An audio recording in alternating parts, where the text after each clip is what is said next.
Tanumpana kagabi si Senate President Chisa Escudero bilang presiding officer ng impeachment court na maglilitis kay Vice President Sara Duterte.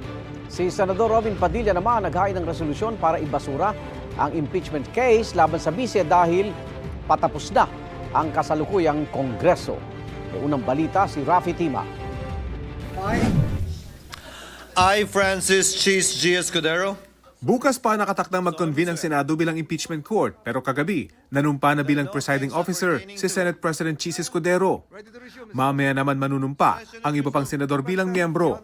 Ang kompromiso na pagdesisyonan matapos ang mahabang caucus ng mga senador. May nagsasabi nga na itong pag-take na niya ng oath today, pag-constitute tomorrow is symbolic.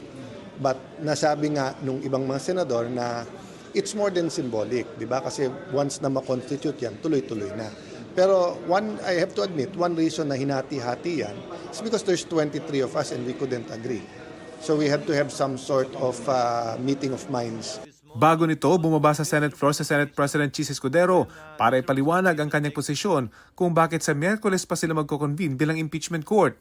Ito ay matapos ang mahabang diskusyon sa plenaryo dahil tila hindi raw nasunod ang nakasaad sa konstitusyon na agad simula ng impeachment proceeding. Forthwith, citing various cases, Mr. President, Your Honors, means within a reasonable time, which may be longer or shorter period according to the circumstances of a particular case.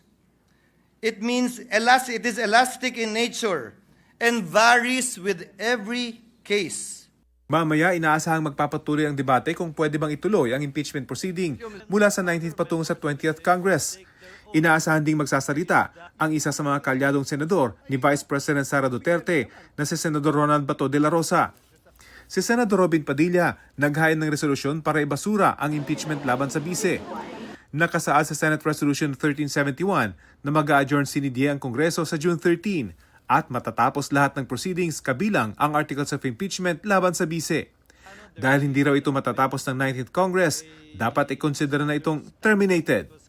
Yan ang unang balita. Rafi Tima para sa GMA Integrated News. Igan, mauna ka sa mga balita, mag-subscribe na sa GMA Integrated News sa YouTube para sa iba't ibang ulat sa ating bansa.